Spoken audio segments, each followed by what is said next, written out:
চিরুনির উপরে সূরা ফাতিহা 3 বার পরে ফু দিলে কি হয় জানলে আপনি অবাক হয়ে যাবেন। আমরা কিন্তু অনেকেই চিরুনি ব্যবহার করি, বিশেষ করে মা বোনরা যারা আছে তারা আমরা অনেকেই চিরুনি ব্যবহার করি। আবার অনেক মা বোনদের মাথায় অনেক সমস্যা থাকতে পারে, মাথা ব্যথা হয় এবং মাথার চুল উঠে যায়, চুলের গোড়া নরম হয়ে গেছে, চুল বারবার উঠে যায়। তো এই সূরা ফাতিহার ভিতরে আল্লাহ পাক রব্বুল আলামিন শিফা দিয়েছেন কিভাবে আমল করলে এবং চিরুনির সাথে আমল করে রাখলে আল্লাহ পাক রব্বুল আলামিন আপনাকে অসুস্থতা থেকে সুস্থতার নিয়ামত দিবেন এবং আল্লাহ তাআলা বিপদ আপদ থেকে হেফাজত করবেন, আপনি সুস্থ থাকতে পারবেন। এটা কিভাবে করবেন আমি এখনই জানিয়ে দেব। তবে সূরা ফাতিহার ভিতরে যে শিফা আছে এটা আমরা অনেকে জানি না। কোরআনুল কারীমের ভিতরে আল্লাহ পাক রব্বুল আলামিন শিফা রেখেছেন।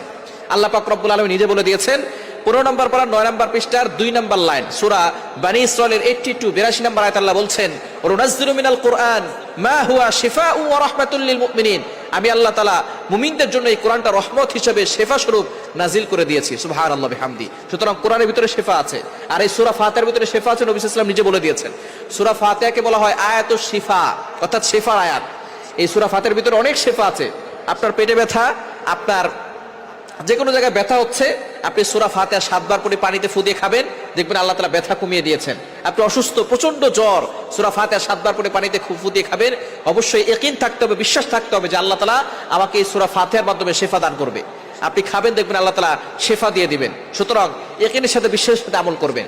আবু সাঈদ খুদরী রাদিয়াল্লাহু তাআলা থেকে বর্ণিত, নবী সাল্লাল্লাহু আলাইহি ওয়াসাল্লাম জানিয়ে দিয়েছেন সূরা ফাতিহার ভিতরে শিফা আছে এবং সে এটাকে এক সাপে কামড় দেওয়া রোগীকে সূরা ফাতিহা 7 বার পরে ফু দিয়েছিলেন, সাথে সাথে সাপের বিষ পানি হয়ে গিয়েছিল। এজন্য সূরা ফাতিহা ইয়াকিনের সাথে আমল করতে হবে। তো এখন আপনি সূরা ফাতিহা প্রথমে ওযু করবেন, 3 বার দুরূদ শরীফ পড়বেন, এরপরে সূরা ফাতিহা 3 বার পড়ে শেষে আবার 3 বার দুরূদ শরীফ পড়ে চিরুনিতে ফু দিবেন। ফু দেওয়ার পরে বিসমিল্লাহ পড়ে মাথা আঁচড়ালে ওই মাথা থেকে চুল পড়বে না, মাথা ব্যথা কমে যাবে এবং মাথার বিভিন্ন রোগ থেকে আল্লাহ পাক রব্বুল আলামিন তাকে হেফাজত করবেন। অসুস্থ থাকলে আল্লাহ পাক রব্বুল আলামিন তাকে সুস্থতার নিয়ামত দিবেন। এই জন্য অবশ্যই সুস্থতা হচ্ছে বড় একটি নিয়ামত, আর মাথা ব্যথা হচ্ছে বড় সমস্যা। মাথা ব্যথা হলে আর মাথাকে জাগিয়ে রাখা যায় না, শুয়ে পড়তে হয়।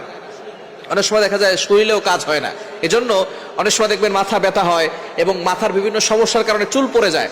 তো সূরা ফাতিহা পরে যদি চিরুনিতে ফু দিয়ে আপনি মাথা আঁচড়ান, তাহলে দেখবেন আপনার চুল পড়া বন্ধ হয়ে যাবে এবং মজবুত হবে গোড়া এবং আপনার মাথার সকল সমস্যা দূর হয়ে যাবে। আল্লাহ তাআলা আমাদের সকলকে সূরা ফাতিহার মাধ্যমে শিফা দান করুক। সকলে